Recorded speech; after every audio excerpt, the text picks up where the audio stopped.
The blade trembled in his hand as the sky split open above them. Cities burned in the distance. Magic screamed through the air like thunder given voice.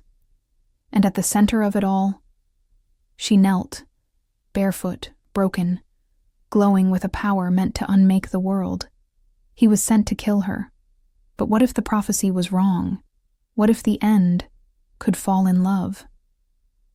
Before we descend into this epic romantasy tale of fate, betrayal, and impossible love, take a second to subscribe.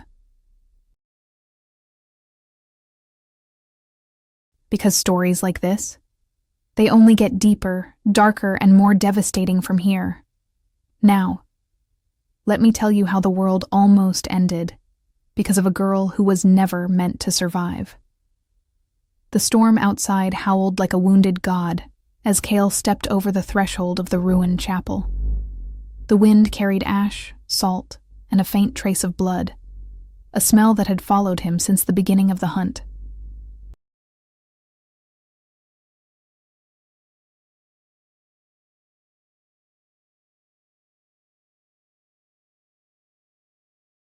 Shadows stretched like claws across the stone floor, broken only by the flicker of a single candle at the altar.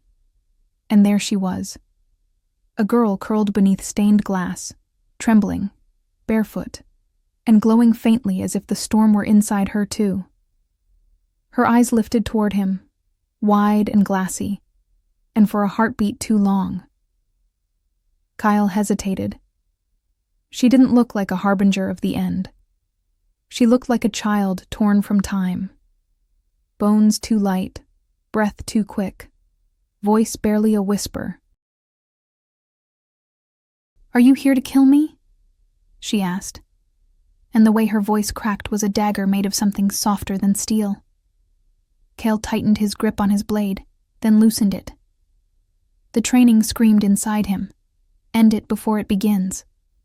But the pulse in her throat, the raw fear, it didn't match the prophecy. Not yet.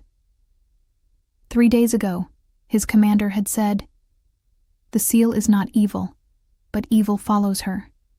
Kill her before she learns to love."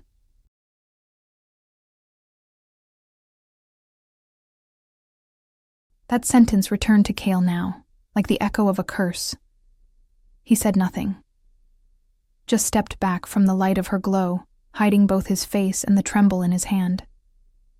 Then the room pulsed. A faint ripple in the air. Pressure. Heat. Like the moment before lightning strikes. The candle blew out. Era gasped.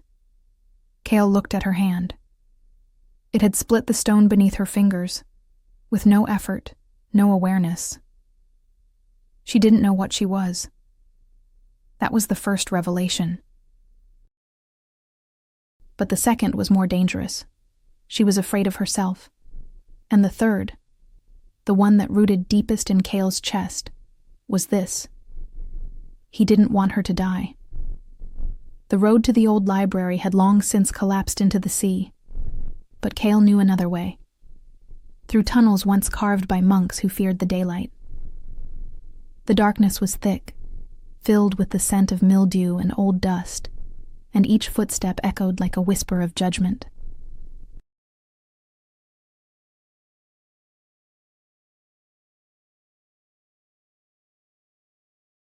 Era followed him silently, her steps light but unsure, like someone walking through someone else's dream. She had asked again who he was. He had not answered. Instead, he asked her, "Do you feel different when you're scared?" She nodded, then added, "But I always am." Inside the archive, beneath a collapsed vault of books and stars, they found it, a scroll bound in thorned iron. Cale had dreamed of it once as a child. When the heart breaks, the world ends. He hadn't known it was literal. The scroll unrolled with the dry crack of ancient skin, revealing a prophecy written in 3 languages and sealed in blood. It spoke of the last seal, a vessel of creation and destruction, whose heart was the trigger, not the weapon. Era's eyes widened as she read, her lips moving silently. If she falls in love, the end begins. Her voice was a thread unraveling. Kyle looked away. A part of him wanted to deny it, call it myth. But myths were often the only truths people listened to. The truth didn't comfort her. It crushed her. She stepped back, whispering, "Then I can never love anything." And Kyle, damn his heart, felt the first crack forming inside his own armor. The candlelight danced across the scroll's final line, nearly illegible now. But Kyle saw enough. When her tears fall in grief, the stars will fall beside them. It wasn't just love, it was loss.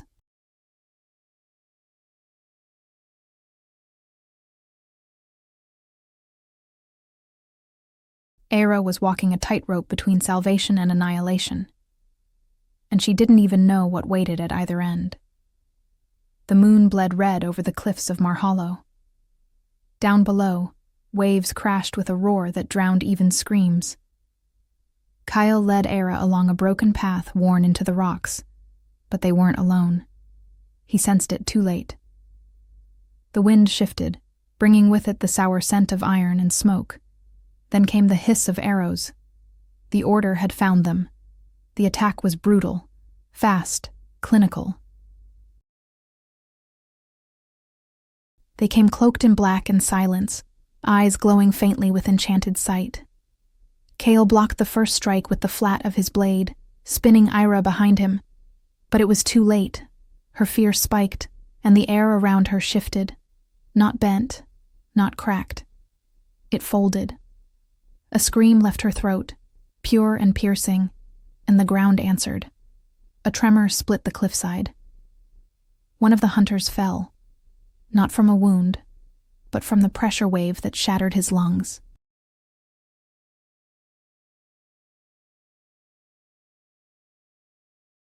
Kale saw a flash of something through the dust, a vision not of this world. Cities on fire, rivers boiling, skies torn open like ripped paper. Era stood at the center, weeping. And then it was gone. Just a heartbeat, but he had seen enough. She had too. Her hand shook as she pulled him away, his arm cut deep by a dagger he hadn't seen. They fled into the night, blood trailing behind them, but not just Kale's. Era had bled too, and where her blood touched the stone, it sizzled.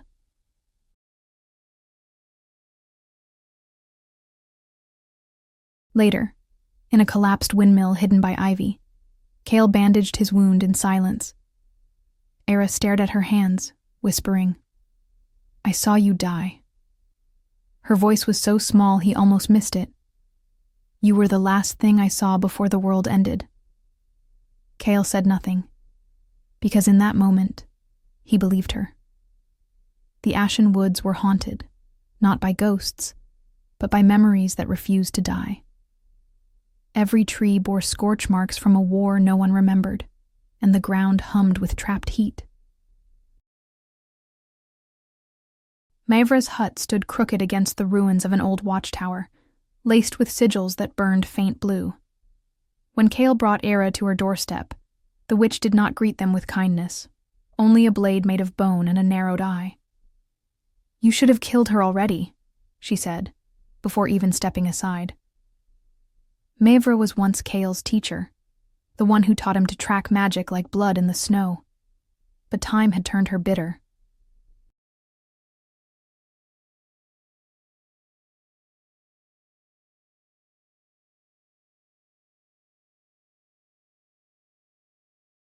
Still, when Ira cried, not with fear, but with guilt, Maevra's blade dropped. She read Era's face like a ruined map and whispered, "You don't even know what you are, do you?" The fire crackled.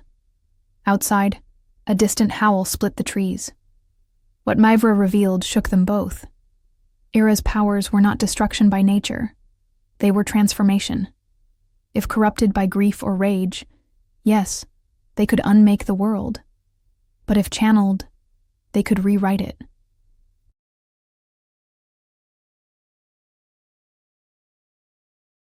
Life and death, time and fate, all hung on the thread of her emotional balance. And worse, a curse had been placed on her lineage centuries ago. He who loves her will break her. He who kills her saves her. Kale turned pale. Era went silent. Mevra added one more truth, one she delivered like a blade between ribs. You're already falling for her, aren't you? The silence that followed was its own kind of prophecy. The dreams began as whispers, then as echoes, and then as full visions that clung to her like the chill of morning fog. Era saw burning skies, children turned to ash, rivers splitting with the weight of grief. And at the center of it all, herself, sobbing, broken, holding Kyle's body in her arms.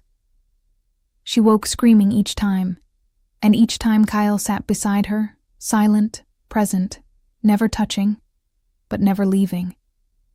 In the lull between flights, they camped in a hollow tree once used as a hermit's refuge.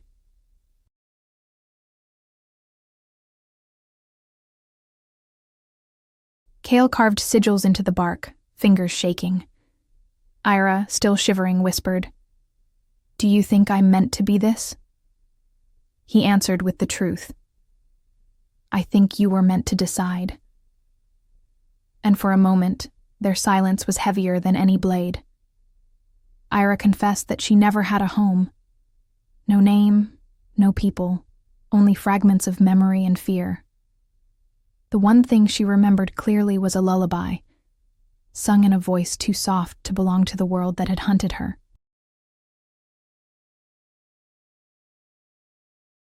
Kale sang it back to her, in the tongue of the old kings.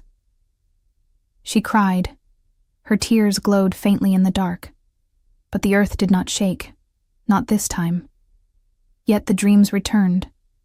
That night, the sky split above them, not in waking, but in vision, and she saw a path of 2 doors, one labeled Ascension, the other Desolation.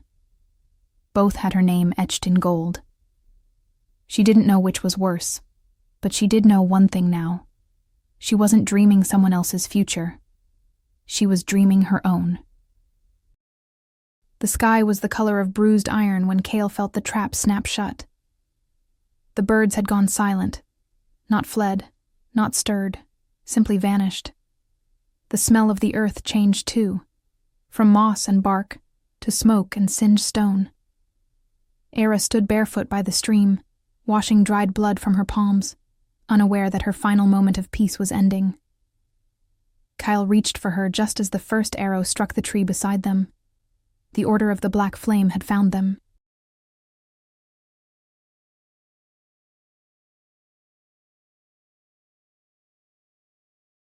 They came not as men, but as shadows. 12 assassins draped in silence and scripture, their armor etched with runes designed to silence magic. Kyle recognized them not just by uniform, but by stance. His brothers, his instructors, his past. The hesitation in his blade was his first mistake. Era screamed his name as he was pulled into a vicious clash of metal and memory, every swing of his sword laced with guilt and instinct. But he was fighting for something now. Someone.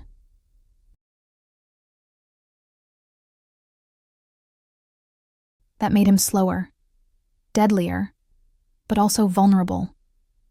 One of the assassins lunged toward Era, dagger drawn, a curved obsidian blade meant not to kill, but to bind. Kale shouted, but it was her scream that stopped the world. The air around her buckled, and the runes carved into the assassin's armor flared, then cracked.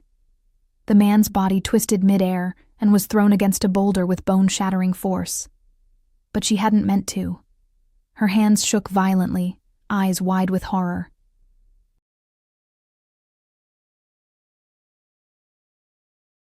She fell to her knees, whispering, "I didn't mean to. I didn't mean to." As the last of the attackers retreated, Kale found her crouched in the mud, her breath ragged, her power still humming beneath her skin like a second heartbeat. He placed a trembling hand on her shoulder. "You protected yourself. he said. But Ira didn't look at him. I hurt someone again, she whispered. What if next time it's you? Her voice broke. And for the first time, Kyle didn't have an answer.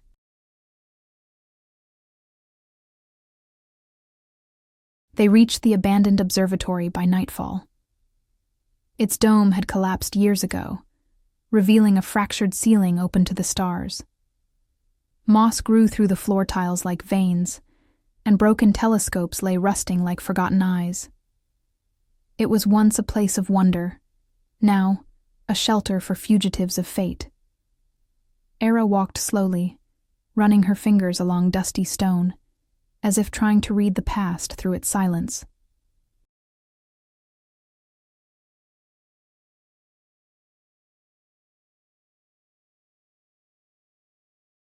Have you ever looked at the stars? She asked, without feeling like they're watching back? Cale lit a small fire in the center of the chamber, his movements methodical, not for warmth, but for the illusion of normalcy. Era sat beside him, her knees drawn up to her chest. Her skin glowed faintly in the firelight, soft and dangerous. This is the first time I've felt still, she said. Like the world isn't trying to use me or kill me or turn me into something I'm not. Her voice was soft. Cale replied, The world isn't still. You are. That's what matters. She smiled, almost, and that near smile hit him harder than any blade ever had. There was something about her stillness that felt like reverence, like she was seeing the world for the first time, and mourning what had been stolen from her. She asked him about the stars, about the myths of the sky, and Kyle, a man of blades and silence, told her the legends he'd once heard as a child, about gods who fell in love with mortals and destroyed themselves in the process. She listened as if the stories were lullabies, and her head slowly leaned against his shoulder. But just before sleep took her, Era's skin began to shimmer, a soft pulse, then a violent jolt. The fire crackled. A stone nearby cracked open. Kyle caught her before she collapsed, eyes wide with confusion and fear. I didn't do anything, she gasped. I just felt happy. And then she looked at him with terror, as if happiness itself had betrayed her, as if he had. The storm that followed wasn't outside. It was inside her. Era stood on the edge of a jagged cliff the next morning, the ocean below black and endless, and she didn't move when Cale approached. Her voice came before he could speak. I know who you are. The words were soft, but they cut like glass. She turned, eyes wet, and said it again, louder. You're one of them. You were sent to kill me. Cale didn't deny it. He didn't even reach for his blade. He just stood there, exposed by truth, his breath visible in the cold morning air. Yes, he said. I was. She laughed. Not out of humor, but disbelief, pain, betrayal that wrapped itself around her ribs like a vice. And you let me sleep beside you? Let me dream? Let me feel safe? Her voice rose with every word, and with it, the wind began to change. Clouds boiled, the earth vibrated. He stepped toward her slowly, arms open. I didn't lie to you, he said.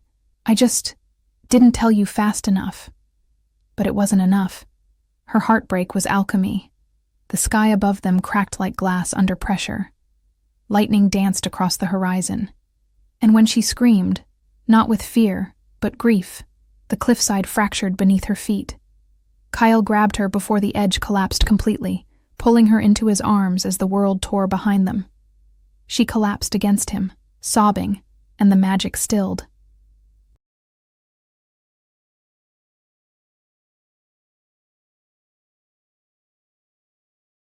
Not because it was over, but because she was spent. Her body trembled, her soul had fractured, and Kyle knew something had shifted permanently, not just between them, inside her. He held her tighter, but it wasn't enough to keep what was coming from rising. The forest thinned into tundra as they traveled north, following the fragments of a dream Era couldn't forget, a temple with spiral pillars and songs carved into stone.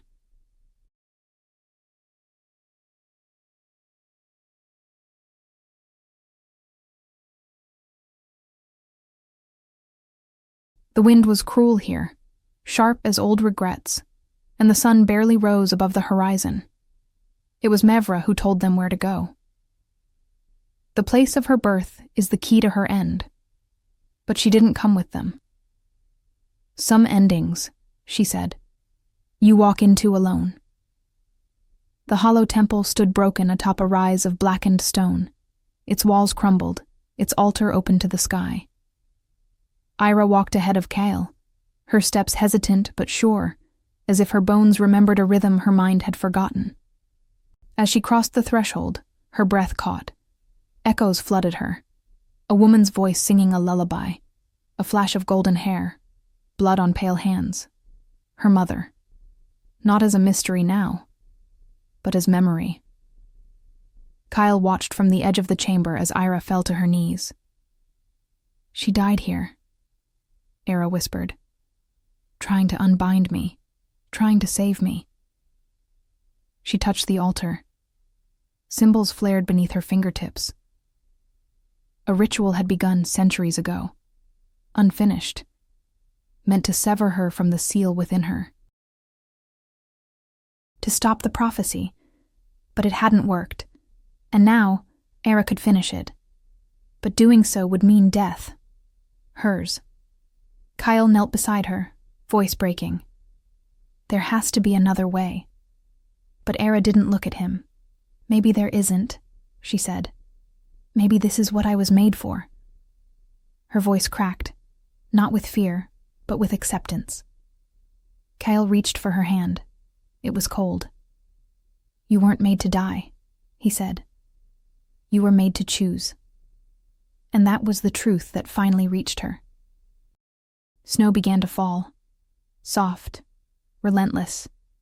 The kind of snow that buried whole cities in silence. Era stood once more at the edge, but this time, not of a cliff, of choice. Kyle stood opposite her in the temple ruins, hands trembling, face bare of any mask. I won't let you die, he said, even if it saves the world. His voice was not a shout, but a vow. I didn't choose to fall for you, but I did, and now I'll choose again. I choose you.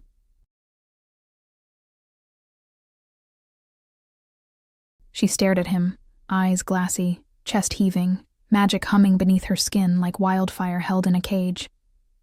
If you love me, she said, then I will end the world. Her lips quivered. Because if I lose you, I'll break.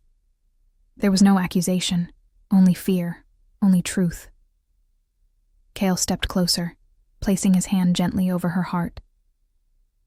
Then don't lose me, he whispered. Let's walk through this together. No prophecy, no fate, just you and me, against everything. Era wanted to believe him.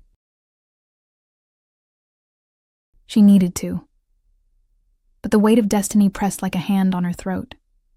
She kissed him, not gently, not desperately, but as if sealing a promise. And in that kiss, the magic in her pulsed, not with chaos, but clarity. For the first time, it didn't surge outward. It drew in, like the eye of a storm finding stillness. They stayed there, in that fragile peace. Two people trying to hold back a tidal wave with hope. But far below, in the ruins of the temple's base, the ground cracked. Someone else had arrived. A dagger glinted in torchlight. The order was not done. It was in the hush before dawn that betrayal bloomed like a slow poison.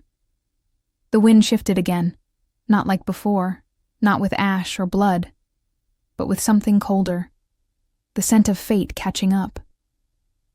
Kale and Ira had begun to believe the worst might be behind them. In the hollow of that ruined temple, they whispered dreams they were never meant to dream. He spoke of the world beyond the war.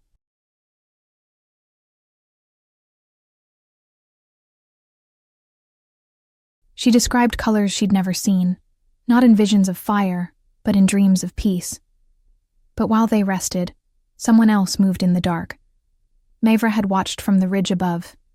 She had not come for farewell, nor forgiveness. Her eyes, once soft with sorrow, had hardened into obsidian conviction. She had sent a raven 3 days prior, a final message to the Order. Not out of hatred, but out of belief. She still believed that the world could not survive the girl with the breaking heart.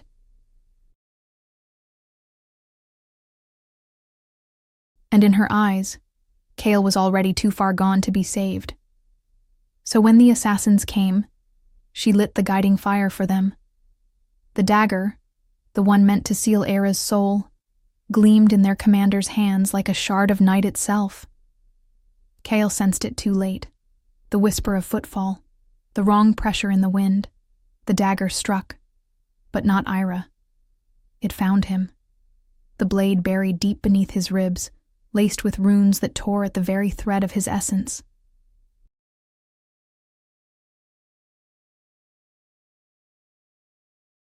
Era screamed, her voice cracking reality for a heartbeat. The magic inside her surged, but instead of unleashing, it froze. Locked. Silent. The dagger wasn't just a weapon. It was a seal. And Kyle had become its sacrifice. He collapsed in her arms, eyes wide with pain and something deeper. Regret, maybe. Or perhaps peace. His voice was barely a breath. It had to be me. I chose you. She held him like the sky was falling, which it might have been. Her tears fell silently, and where they touched the ground, flowers of flame bloomed, then burned to ash. The world didn't end, but it cracked inside her, and that sound, that internal fracture, was the prophecy's first true whisper. She carried him through the wilderness like a broken prayer. His breath was shallow, his skin cold. The dagger could not be removed. Its blade was anchored in runes too old, too cruel. Era's magic clawed inside her, but would not rise, not without him.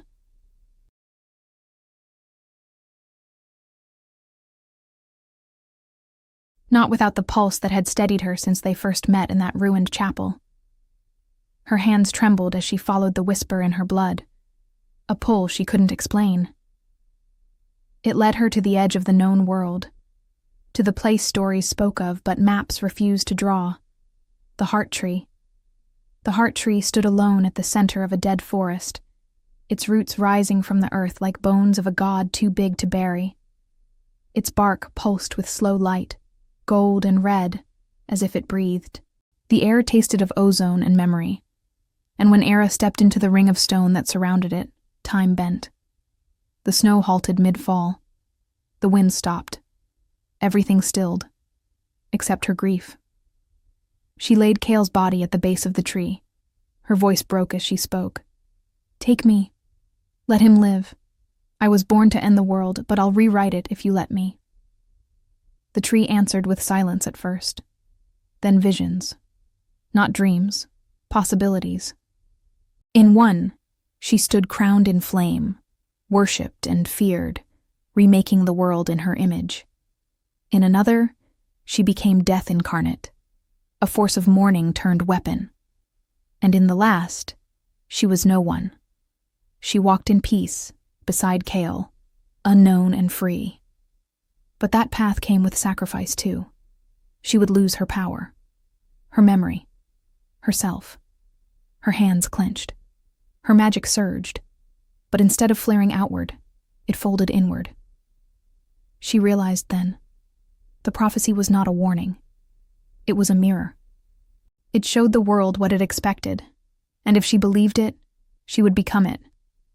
But if she broke it, truly broke it, she could become something else. Not the end, not the beginning. Change. And in that moment of truth, the heart tree opened its branches, and light fell like rain. Kale awoke beneath golden light. His first breath tasted of fire and frost, as if life had to fight its way back into him. Era knelt over him, her eyes glowing not with fury, but clarity. She no longer trembled.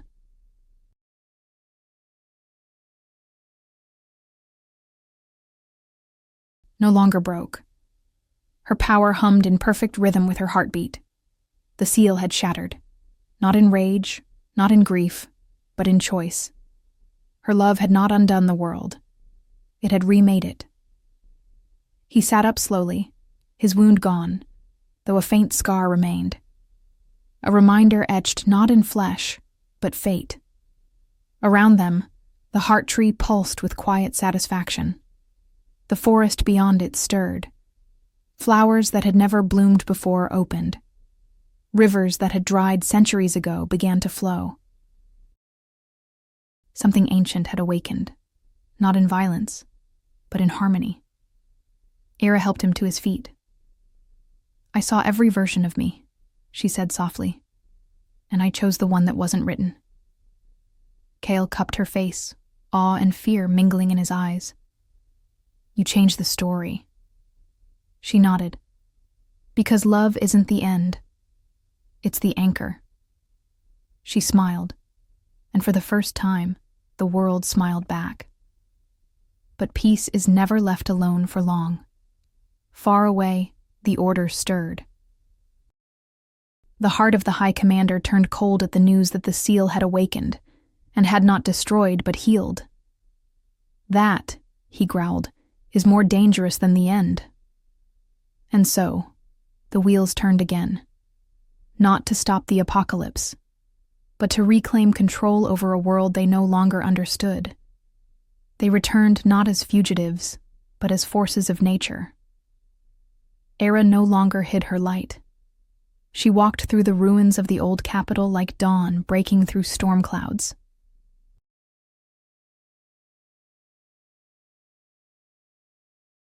Kale stood at her side, not as protector, but as partner.